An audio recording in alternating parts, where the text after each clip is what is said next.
Hello students, मैं प्रतिभा आप सभी का अपने चैनल स्टडी डिटेल पर स्वागत करती हूँ। जैसा कि आपको पता ही है कि एनसीईआरटी की स्टडी करना कितना इम्पोर्टेंट है, उसी क्रम में मैंने एनसीईआरटी की 6th क्लास की हिस्ट्री की सीरीज चलाई हुई है। आज हम 6th क्लास के 11th लेसन पर आ गए हैं। हमारे 11th लेसन का नाम है नए साम्राज्य और राज्य। इसमें हम नए नए जो साम्राज्य बने थे और राज्य थे। साम्राज्य क्या होता है? राज्य से बड़ा होता है।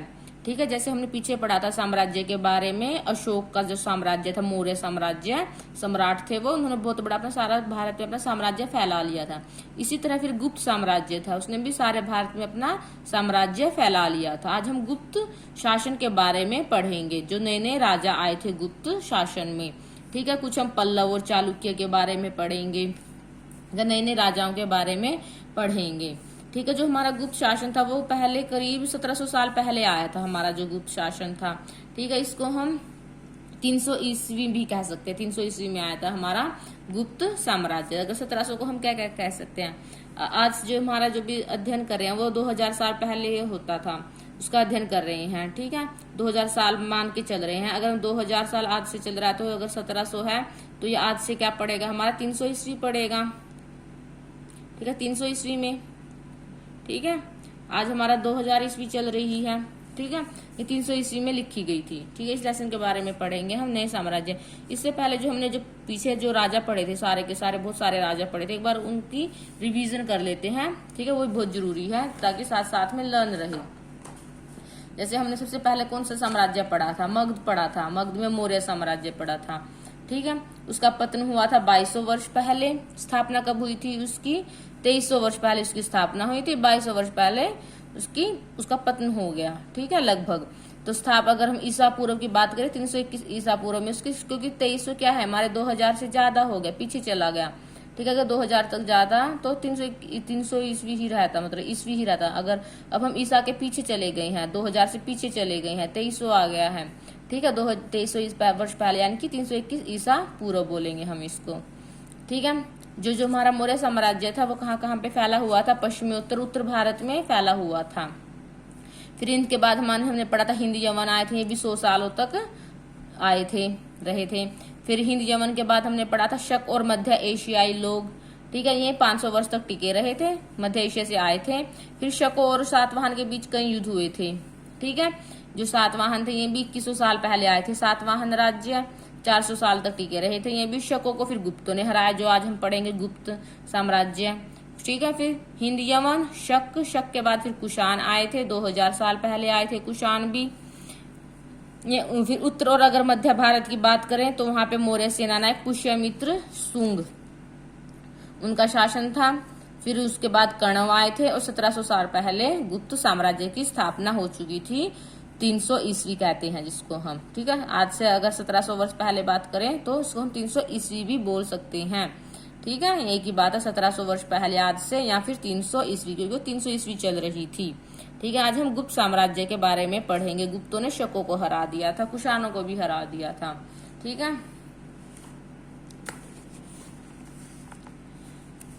क्या है हमारा लेसन? क्या बताती हैं प्रशस्तियां? सबसे पहले हम प्रशस्तियों के बारे में पढ़ेंगे।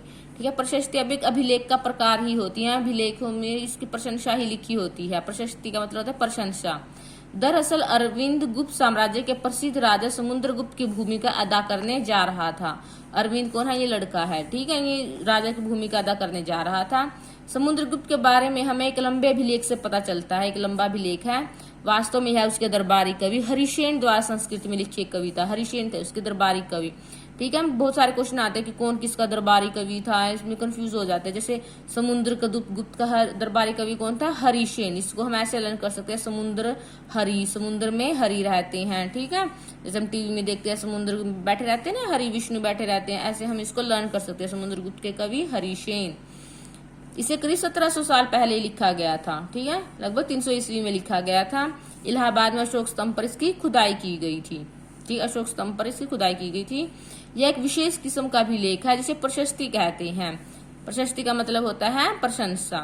प्रशस्तियां लिखने का प्रचलन पहले भी था, जैसे तुमने अध्याय 10 में गौतमीपुत्र श्री सातकर्णी की प्रशस्ति के बारे में पढ़ा, परंतु गुप्त काल में इनका महत्व और बढ़ गया। ठीक है, हमने इनको जो सातवाहन शासक थे उनके उसमें भी पढ़ा था, उसकी माता ने लिखे थे। समुद्रगुप्त की प्रशस्ति के बारे में देखते हैं अब इसमें क्या लिखा हुआ है। आओ देखिए समुद्रगुप्त की प्रशस्ति हमें क्या बताती है। कवि ने इसमें राजा की एक योद्धा, युद्धों को जीतने वाले राजा, विद्वान और एक उत्कृष्ट कवि के रूप में भरपूर प्रशंसा की है। यहाँ तक कि उसे ईश्वर के बराबर भी बताया गया है, यानी बहुत ज्यादा प्रशंसा की है, ईश्वर के बराबर बताना। प्रशस्ति में लंबे लंबे वाक्य दिए गए हैं, यहाँ वैसे ही एक वाक्य का अंश दिया गया है। तो प्रशस्ति के बारे में बताया गया है। योद्धा समुद्रगुप्त, जैसे समुद्रगुप्त हरिसेन, जिनका शरीर युद्ध मैदान में कुठारों, कुल्हाड़ियों, तीरों, भालों, बर्छों, तलवारों, लोहे की गदाओं, नुकीले तीरों, अन्य सैकड़ों हथियारों से लगे घावों के दाग से भरे होने के कारण अत्यंत सुंदर दिखता है। ये अपने राजा की तारीफ में उन्होंने प्रशस्ति लिखी है। अगर तुम मानचित्र 7 पृष्ठ 113 को गौर से देखो तो पाओगे कि एक क्षेत्र को हरे रंग से दिखाया गया है। तुम्हें पूर्वी समुद्र तट के साथ साथ एक क्रम में लाल बिंदु भी दिखेंगे। उसी तरह कुछ क्षेत्र बैंगनी और नीले रंग के भी मिलेंगे। ठीक है, ये एक मैप है, मैप में हम देख लेते हैं। इसमें थोड़ा सा डिफरेंस है कलर में। ठीक है, यहाँ पे ये है हमारा, एक क्षेत्र को हरे रंग से दिखाया गया है, ये है हमारा, फिर यहाँ पे कुछ लाल बिंदु हैं और कुछ क्षेत्र ये बैंगनी भी हैं और ये नीले रंग भी हैं। ठीक है, बाहर के।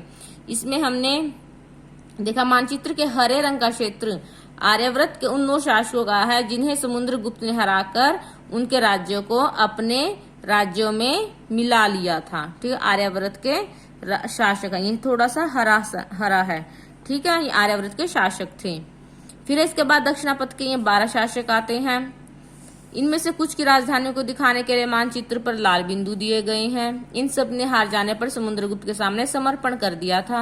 समुद्रगुप्त ने उन्हें फिर से शासन करने की अनुमति दे दी थी। ये सारे प्रशस्ति के अनुसार ये मैप है। फिर पड़ोसी देश, ये पड़ोसी देश, इनका आंतरिक घेरा दिखाया गया है। ठीक है, इसमें असम है, तटीय बंगाल है और नेपाल भी है। उत्तर पश्चिम के कई गण और संघ भी हैं। गण और संघ हमने देखे थे अध्याय 6 जैसे लिखा हुआ है यहाँ पे। ठीक है, अध्याय 6 में देखो वज्जी संघ थे। ठीक है, लिच्छवी, वो गण संघ, वैशाली, बहुत सारे गण और संघ थे उस समय। 16 महाजनपद, उनमें कुछ संघ थे, वर्ण 16 महाजनपदों में कुछ गण और संघ थे। उसमें क्या होता था, गण और संघ में हमने पढ़ा था बहुत सारे राजा होते थे, एक राजा नहीं होता था। ठीक है, लोग उनको चुनते थे, बहुत सारे राजा अपने समुदाय के वो राजा होते थे। सभाएं करते थे, आपस में बैठक करते थे, बातचीत करते थे, फैसले लेते थे। ठीक है, वे समुद्रगुप्त के लिए उपहार लाते थे, उनकी आज्ञाओं का पालन करते थे, उनके दरबार में उपस्थित भी हुआ करते थे। फिर बाह्य इलाका, अगर हम बाह्य इलाके के शासक का देखें तो जिसे नीले रंग से दिखाया गया है वे कुषाण और शक, हमें पता है बाहर से आए थे। इनमें श्रीलंका के शासक भी हैं। उन्होंने समुद्रगुप्त की अधीनता भी स्वीकार की और अपनी पुत्रियों का विवाह उससे किया, यानी कि सब राजा इसके अधीन हो गए थे, कुषाण और शक वंश भी। ठीक है, सब राजाओं ने अपनी अधीनता स्वीकार कर ली थी। फिर हम देखते हैं ये सिक्के हैं। ठीक है, वीणा, समुद्रगुप्त के बारे में हमें पता ही है कि ये वीणा बजाने वाला राजा थे, संगीत प्रेमी था ये राजा। ठीक है, ये वीणा बजाने वाला राजा है। समुद्रगुप्त के कुछ अन्य गुणों को सिक्कों पर दिखाया गया है, वीणा बजा रहे हैं, जैसे इस सिक्के में उन्हें वीणा बजाते हुए दिखाया गया है। ठीक है, अगर पूछा जाए कौन सा राजा के बारे में हमें पता चलता है जिसका संगीत प्रेमी होने के बारे में पता चलता है, तो वो समुद्रगुप्त थे। ठीक है, ये मैप हमने देख लिया है।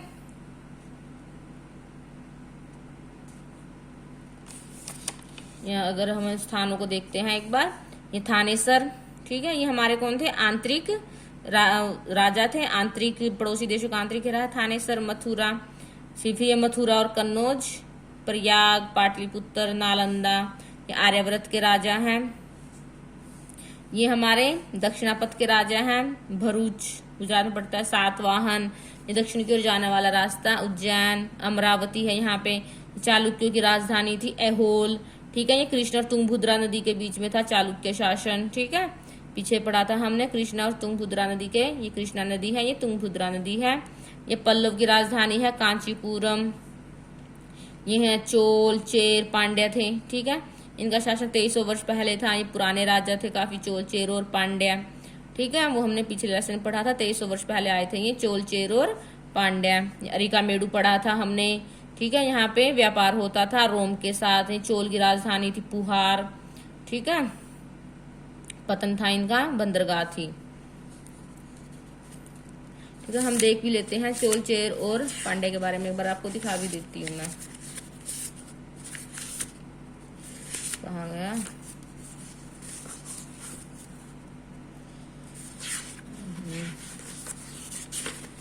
जो था ये रहा, वही हमने पढ़ा था। चोल, चेर और पांड्या 2300 साल पहले आए थे ये राजा, ठीक है। कुषाण शासन थे, ये 1900 साल पहले आए थे। लेकिन जब हम क्या पढ़ रहे हैं, गुप्त साम्राज्य कब, लगभग 1700 साल पहले आए थे। फाशियन 1600 वर्ष पहले आए थे, ठीक है, यानी कि 400 ईस्वी में आए थे फाशियन, ठीक है। स्वान-त्सांग 600 ईस्वी में आए थे, लगभग 1400 साल पहले। आज से तो 1400 साल पहले, अगर हम ईस्वी की बात करें तो 600 ईस्वी में आए थे लगभग, ठीक है। ये 400 ईस्वी में आए थे लगभग, अगर ईस्वी की बात करें हम। ये 100 ईस्वी, कुषाण शासक को 100 ईस्वी भी कह सकते हैं, ठीक है। ये इसको 300 ईसा पूर्व कह सकते हैं, क्योंकि ये 2000 से पहले हैं, ठीक है। 2000 से पहले आए थे ये, ठीक है। एक बार हमें साथ साथ में सारे लेसन देखने पड़ते हैं कि कौन कब राजा आए थे, इससे हमें अच्छी तरह से लर्न रहता है। फिर हम देखते हैं वंशावली। अधिकांश प्रशस्तियां शासकों के पूर्वजों के बारे में भी बताती हैं, ठीक है। जो उनके पूर्वज थे उनके बारे में बताती हैं। हम अपने दादा परदादा के बारे में भी लिखवाते हैं। यह प्रशस्ति भी समुद्रगुप्त के पर पितामह यानी कि परदादा, दादा, पिता और माता के बारे में भी बताती है। उनकी माँ कौन थी? कुमार देवी लिच्छवी गण की थी, ठीक है, लिच्छवी गण था। और पिता चंद्रगुप्त, गुप्त वंश के पहले शासक थे। उनके पिता कौन थे? चंद्रगुप्त थे। एक दो तो थे हमारे चंद्रगुप्त मौर्य थे, वो है हमारे चंद्रगुप्त मौर्य। इसको हम कहते हैं चंद्रगुप्त, सीधा चंद्रगुप्त कहेंगे। चंद्रगुप्त प्रथम भी बोलते हैं, ठीक है। चंद्रगुप्त प्रथम बोलते हैं, फिर चंद्रगुप्त बोलते हैं। जो हमारे मौर्य वंश के जो शासक, उसको हमेशा हम चंद्रगुप्त मौर्य बोलते हैं, जिन्होंने महाराजा धीराज जैसी बड़ी उपाधि धारण की। समुद्रगुप्त ने भी यह उपाधि धारण की। उनके दादा और परदादा का महाराजा के रूप में ही उल्लेख है, जो महाराजा थे। इससे यह आभास मिलता है कि धीरे धीरे इस वंश का महत्व बढ़ता गया, ठीक है। समुद्रगुप्त सबसे शक्तिशाली राजा थे। समुद्रगुप्त के बारे में हमें उनके बाद के शासकों, जैसे उनके बेटे फिर चंद्रगुप्त द्वितीय आए, ठीक है। उनके पापा कौन थे? पिता कौन थे? चंद्रगुप्त थे, फिर समुद्रगुप्त, फिर चंद्रगुप्त द्वितीय, ठीक है। से भी जानकारी मिलती है। उन्होंने अपने बेटे का नाम रखा, चंद्रगुप्त ही रखा अपने बेटे का नाम भी, उसको चंद्रगुप्त द्वितीय भी कहते हैं। उनके बारे में अभिलेखों और सिक्कों से पता चलता है उन्होंने पश्चिम भारत में सैन्य अभियान में अंतिम शक शासक को परास्त किया था। अंतिम जो शक शासक था, जो हमने टेबल में पढ़ा था ना, शकों को फिर किसने हराया था? गुप्तों ने हराया था। शकों को गुप्तों ने हराया था, ठीक है। कुछ रह गए थे, 500 वर्षों तक टिके रहे थे, लेकिन जो अंतिम शक शासक था वो गुप्तों ने ही हराया था। बाद में ऐसा विश्वास किया जाने लगा कि उनका दरबार विद्वानों से भरा था।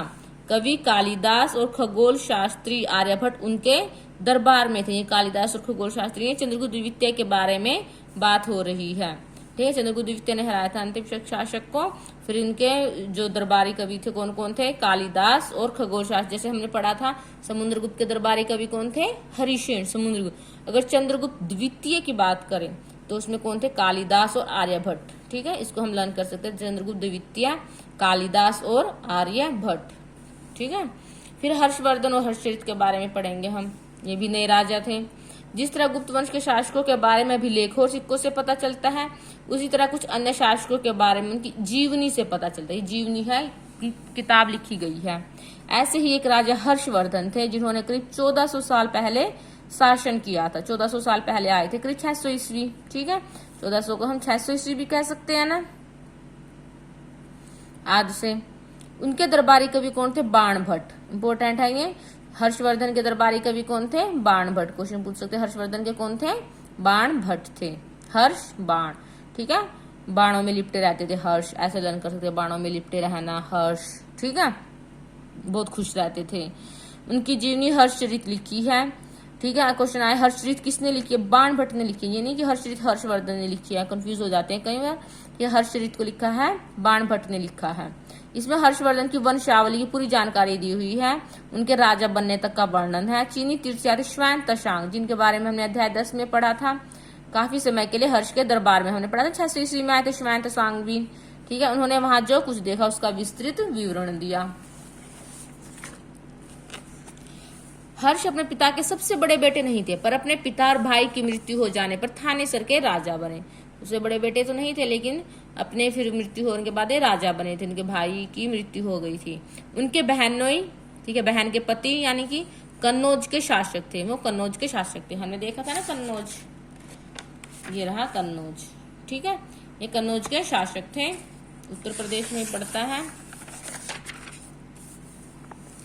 जब बंगाल के शासक ने उन्हें मार डाला, बहनों को मार डाला, तो हर्ष ने कन्नौज को अपने अधीन कर लिया और बंगाल पर आक्रमण कर दिया, बदला लिया। मगध और बंगाल को जीतकर, फिर उन्होंने मगध को भी जीत लिया और बंगाल को जीतकर उन्हें पूर्व में जितनी सफलता मिली थी, इतनी सफलता अन्य जगहों पर नहीं मिली, बहुत सफलता मिली यहाँ पे। जब उन्होंने फिर वो नर्मदा नदी को पार कर दक्कन की ओर आगे बढ़ने की कोशिश की, वो नर्मदा नदी को भी पार करने की सोचने लगे, चलो दक्षिण की तरफ भी जाते हैं, लेकिन चालुक्य नरेश पुलकेशिन द्वितीय ने उन्हें रोक दिया। ठीक है, चालुक्य ने, पल्लव और चालुक्य थे नीचे की तरफ, उन्होंने उन्हें रोक दिया था पुलकेशिन द्वितीय ने। हमने ये मैप में देखा था ना, चालुक्य यहाँ पे। ठीक है, चालुक्य की राजधानी एहोल थी, ऊपर ही थे चालुक्य। ठीक है, पल्लव थे नीचे की तरफ, ऐसे लर्न करते थे, चालुक्य थे ऊपर की तरफ, पल्लव नीचे की तरफ थे। अब हम पढ़ेंगे पल्लव चालुक्य पुलकेशिन द्वितीय की प्रशस्तियां। ठीक है, हमने कौन कौन पढ़ लिया? समुद्रगुप्त के बारे में पढ़ लिया, चंद्रगुप्त द्वितीय के बारे में पढ़ लिया, हर्षवर्धन के बारे में पढ़ लिया, पल्लव और चालुक्य के बारे में पढ़ेंगे। इस काल में पल्लव और चालुक्य दक्षिण भारत के सबसे महत्वपूर्ण राजवंश थे। पल्लवों की राज्य उनकी राजधानी कांचीपुरम के आसपास के क्षेत्रों से लेकर कावेरी नदी के डेल्टा तक फैला हुआ था। कांचीपुरम देखा था हमने मैप में, जबकि चालुक्य का राज्य कृष्णा और तुंगभद्रा नदी के बीच में था। ठीक है, चालुक्य की राजधानी एहोल थी। चालुक्यों की राजधानी एहोल थी, यह एक प्रमुख व्यापारिक केंद्र था।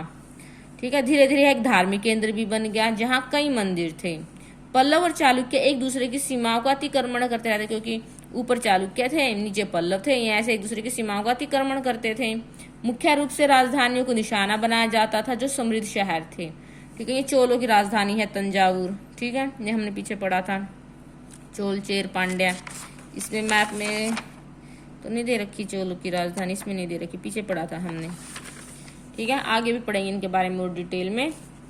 पुलकेशिन द्वितीय सबसे प्रसिद्ध चालुक्य राजा थे। अगर पूछा जाए पुलकेशिन द्वितीय कौन से राजा थे, कंफ्यूज हो सकते हैं, पल्लव राजा थे कि चालुक्य राजा थे।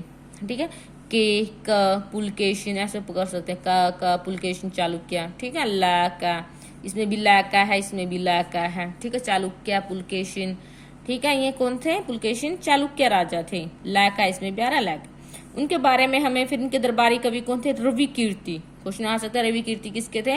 पुलकेशिन द्वितीय के। पुल रवि कीर्ति। ठीक है, ऐसे लर्न कर सकते हैं, नाम को मिलाना पड़ता है हमें ये। ठीक है, ऐसे मिला के पुल रवि। ठीक है, इस प्रशस्ति से पता चलता है। इसमें उनके पूर्वज, खासतौर से पिछली 4 पीढ़ियों के बारे में बताया गया है। पुलकेशिन द्वितीय को अपने चाचा से यह राज्य मिला था। फिर हम देखते हैं, रवि कीर्ति के अनुसार उन्होंने पूर्व और पश्चिम दोनों समुद्र तटीय इलाकों में अपने अभियान चलाए थे, पूर्व और पश्चिम दोनों में। इसके अतिरिक्त समुद्र तट होते हैं ना वहां पे, इसके अतिरिक्त उन्होंने हर्ष को भी आगे बढ़ने से रोका।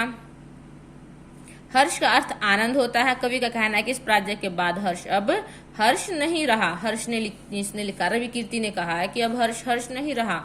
पुलकेशिन द्वितीय ने पल्लव राजा के ऊपर भी आक्रमण किया। ठीक है, पुलकेशिन द्वितीय चालुक्य थे ये, जिसे कांचीपुरम की दीवार के पीछे शरण लेनी पड़ी।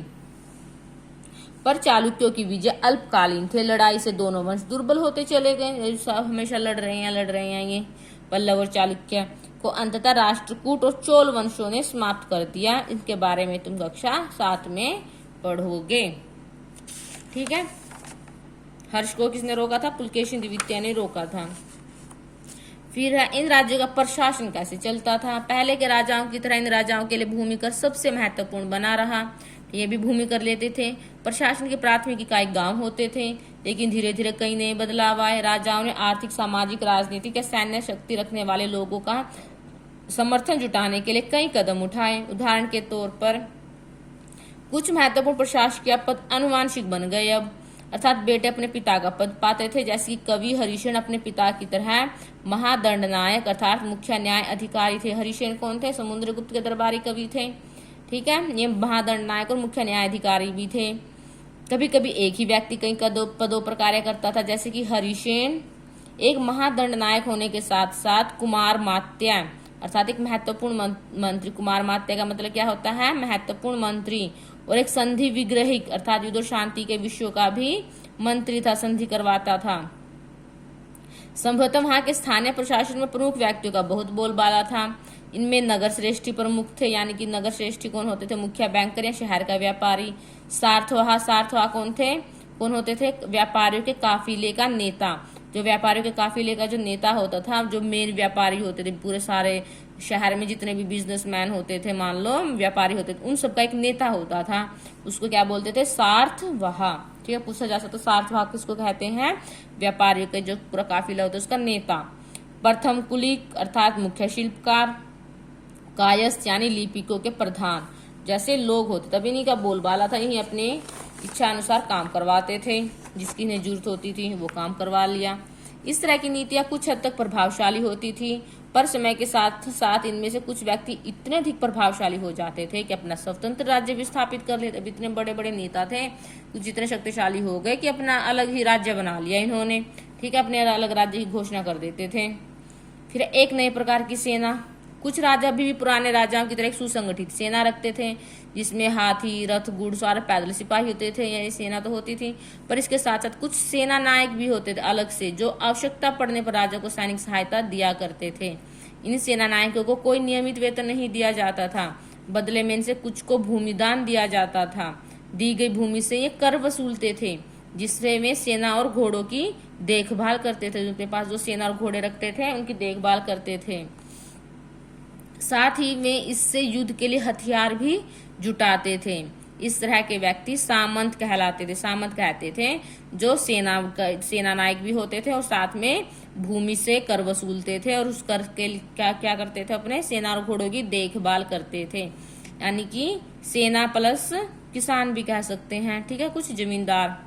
जहां कहीं भी शासक दुर्बल होते थे, ये सामंत स्वतंत्र होने की कोशिश करते थे।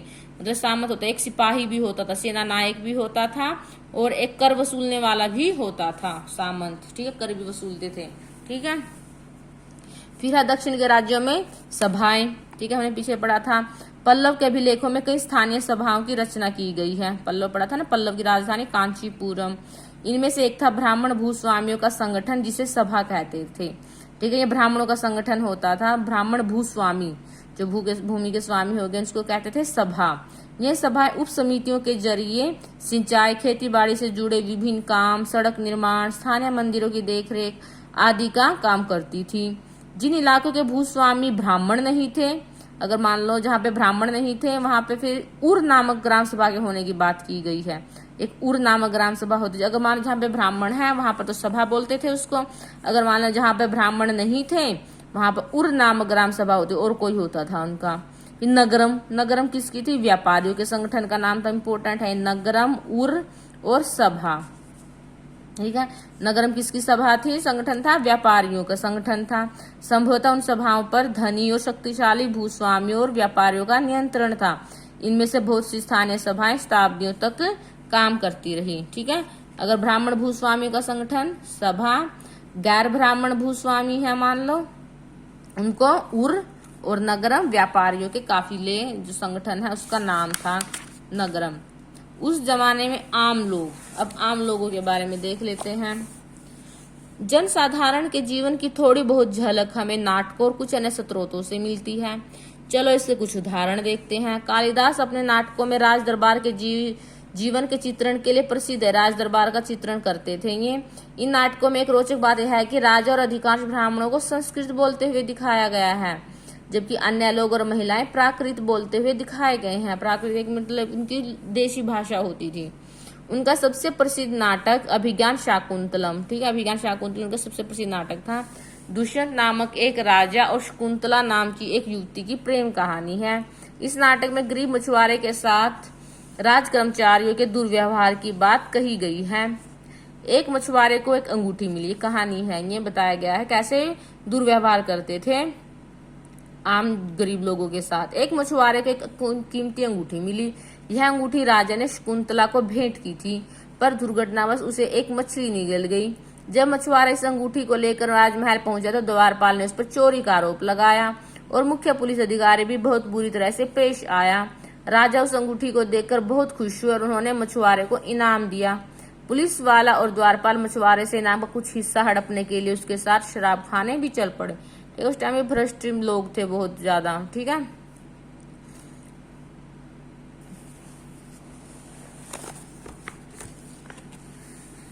चीनी तीर्थयात्री फाशियन का ध्यान उन लोगों की दुर्गति पर भी गया जिन्हें उच्च और शक्तिशाली लोग अछूत मानते थे। फाशियन की बात हो रही। श्वेतशांग किसके शासन में आए थे? ये आए थे चंद्रगुप्त द्वितीय के शासनकाल में आए थे। श्वेतशांग हर्षवर्धन के में आए थे। श्वेतशांग फाशियन आए थे चंद्रगुप्त द्वितीय के काल में आए थे। चंद्रगुप्त द्वितीय के काल में आए थे फाशियन। श्वेतशांग इनको हम हेनशांग भी बोलते हैं। हर्षवर्धन के काल में आए थे, उन्हें पीछे पड़ा था ना। श्वेतशांग हर्षवर्धन के काल में आए थे। इसमें था, इसमें तो नहीं था, ये रहा चीनी तीर्थयात्री श्वेतशांग। ठीक है, जिनके बारे में ये दिखा देती हूँ मैं आपको। पीछे पड़ा था ना चीनी तीर्थयात्री श्वेतशांग। ठीक है, ये आए थे हर्षवर्धन के काल में। और अगर हम फाशियन की बात करें तो फाशियन आए थे चंद्रगुप्त द्वितीय के काल में। चंद्रगुप्त द्वितीय कौन थे? गुप्त वंश के राजा थे, समुद्रगुप्त के पुत्र थे, जिन्हें ऊंचे और शक्तिशाली लोग अछूत मानते थे। उन्हें शहरों के बाहर रहना पड़ता था। वे लिखते हैं, अगर इन लोगों को शहर या बाजार के भीतर आना होता था तो सभी को आगाह करने के लिए लकड़ी के एक टुकड़े पर चोट करते रहते थे। अगर छूत लोग आते थे तो ऐसे आवाज करते आते थे कि हमसे दूर हो जाओ, कहीं तुम अछूत ना हो जाओ, क्योंकि फिर उन पर अगर किसी को हाथ भी लगा दिया जाता था तो ये छूत लोगों को फिर मार पीटते थे बहुत ज्यादा। यह आवाज सुनकर लोग सतर्क होकर अपने को छू जाने से किसी भी प्रकार के संपर्क से बचाते थे। एक जगह बाणभट्ट द्वारा अभियान पर निकली राजा की सेना का बड़ा सजीव चित्रण किया गया। बाणभट्ट कौन थे? ये हर्षवर्धन के दरबारी कवि थे। इसने वर्णन किया राजा की सेना का। राजा बड़ी मात्रा में साजो सामान लेकर यात्रा करते थे। इनमें हथियारों के अतिरिक्त रोजमर्रा के उपयोग में आने वाली चीजें जैसे बर्तन, असबाब, जिसमें सोने के पायदान भी शामिल थे, खाने पीने का सामान, यानी बकरी, हिरण, खरगोश, सब्जी, मसाले, विभिन्न प्रकार की चीजें शामिल होती थी। ये सारी चीजें ठेलगाड़ियों या ऊंटों और हाथी जैसे सामान ढोने वाले जानवरों की पीठ पर लाद कर ले जाई जाती थी। इस विशाल सेना के साथ साथ संगीतकार नगाड़े, बिगुल और तुरही बजाते हुए चलते रहते थे। इस रास्ते में पड़ने वाले गांव वालों को उनका सत्कार करना पड़ता था। वे दही, गुड़ और फूलों का उपहार लाते थे तथा जानवरों को चारा भी देते थे। वे राजा से भी मिलना चाहते थे ताकि अपनी शिकायत या कोई अनुरोध उनके सामने रख सके, पर यह सेनाएं अपने पीछे विनाश और विध्वंस की निशानी छोड़ जाती थी। अक्सर गांव वालों की झोपड़ियां हाथी कुचल डालते थे और व्यापारियों के काफिले में जूते बैल इस हलचल भरे माहौल से डरकर भाग खड़े होते थे। बाणभट्ट लिखते हैं, पूरी दुनिया धूल के गर्त में डूब जाती थी। यानी कि बाणभट्ट ने आम जनता के बारे में भी लिखा है कि आम जनता को कितनी परेशानी होती थी। ठीक है, अब अन्यत्र में देख लेते हैं।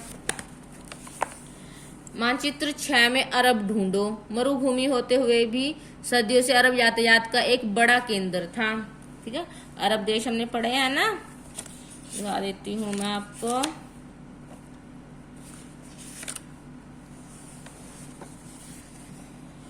यहाँ पे है ये अरब।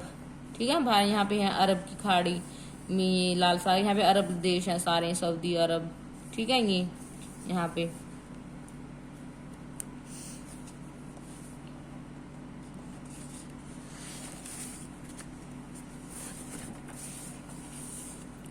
अरब यातायात का एक बड़ा केंद्र था। दरअसल अरब व्यापारी और नाविकों ने भारत और यूरोप के बीच समुद्री व्यापार बढ़ाने में एक महत्वपूर्ण भूमिका निभाई थी, क्योंकि बीच में पड़ता था अरब, भारत और यूरोप के।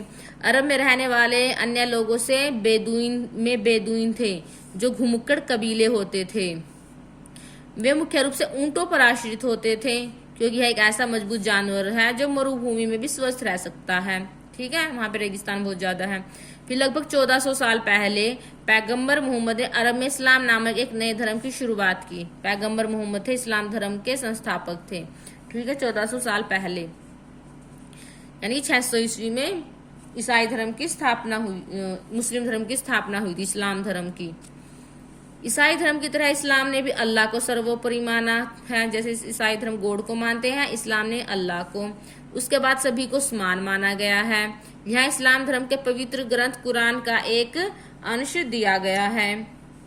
मुसलमान स्त्रियों पुरुषों के लिए, विश्वास रखने वाले स्त्रियों और पुरुषों के लिए, भक्त स्त्रियों पुरुषों के लिए, सच्चे स्त्रियों पुरुषों के लिए, धैर्यवान और स्थिर मन के स्त्रियों पुरुषों के लिए, दान देने वाले स्त्रियों पुरुषों के लिए, उपवास रखने वाले स्त्रियों पुरुषों के लिए, अपनी पवित्रता बनाए रखने वाले स्त्रियों पुरुषों के लिए, अल्लाह को हमेशा याद करने वाले स्त्रियों पुरुषों के लिए। अल्लाह ने इन सब के लिए ही क्षमा और पुरस्कार रखा है। अगले 100 सालों के दौरान इस्लाम उत्तरी अफ्रीका, स्पेन, ईरान और भारत में भी फैल गया। अरब नामी जो इस महाद्वीप की तटीय बस्तियों से पहले से ही परिचित थे, जो भारत की जो तटीय बस्तियां हैं, अब अपने साथ इस नए धर्म को भी ले आए। अरब के सिपाहियों ने करीब 1300 साल पहले सिंध को जीत लिया था, आज के पाकिस्तान में है।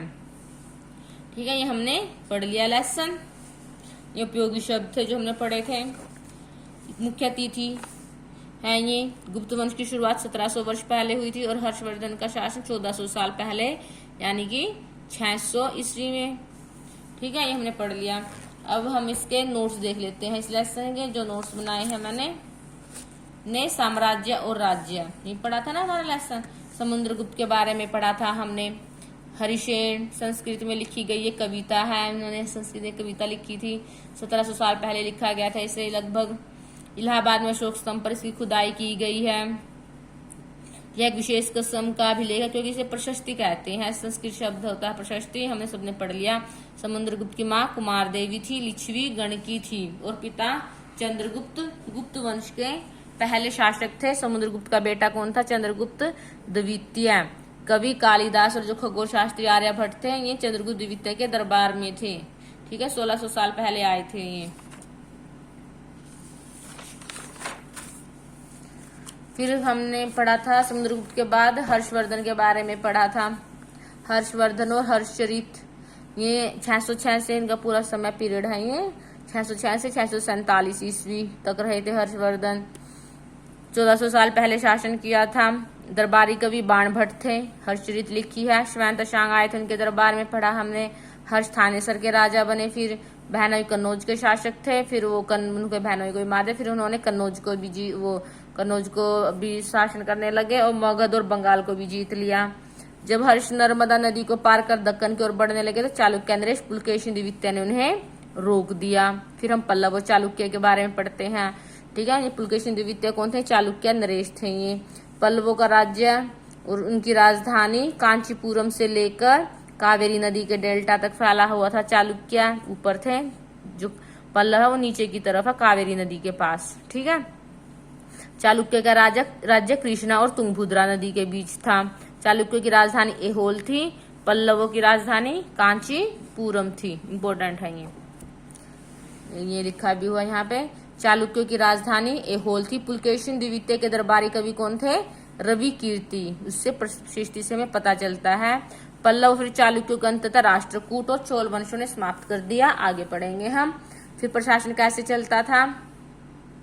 कवि हरिसेन थे, जैसे महादंड नायक भी थे और मुख्य न्यायाधिकारी भी थे, यानी कवि भी थे और महादंड नायक भी थे। सार्थवाग हमने पढ़ा था, व्यापारियों के काफिले का नेता। प्रथम कुलिक कौन थे? मुख्य शिल्पकार। कायस्थ लिपिकों के प्रधान होते थे। एक नए प्रकार की सेना भी थी, कुछ ऐसी जो संगठित सेना तो होती थी, हाथी, घुड़सवार, पैदल, घोड़े सवार, ठीक है, सब तो होते ही थे। लेकिन कुछ ऐसे भी थे जिन्हें नियमित वेतन नहीं दिया जाता था, उनको जब जरूरत होती थी तब बुलाते थे। कुछ को भूमिदान दिया जाता था, फिर उस भूमि से क्या करते थे? कर वसूलते थे, और इस तरह के व्यक्ति सामंत कहलाते थे। ठीक है, ये लेसन थोड़ा सा रह गया। फिर दक्षिण के राज्यों में सभाएं पढ़ी थी हमने, पढ़ा था, इंपॉर्टेंट था।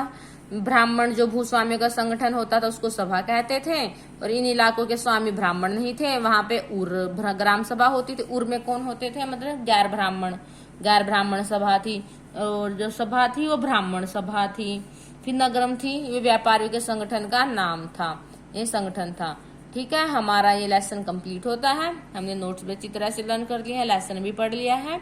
उम्मीद है कि आप सभी को लेसन समझ में आ गया होगा। तो अगर वीडियो पसंद आई है तो हमारे चैनल स्टडी डिटेल को सब्सक्राइब जरूर करना, शेयर और लाइक भी जरूर करना। धन्यवाद। कमेंट भी जरूर करना। धन्यवाद।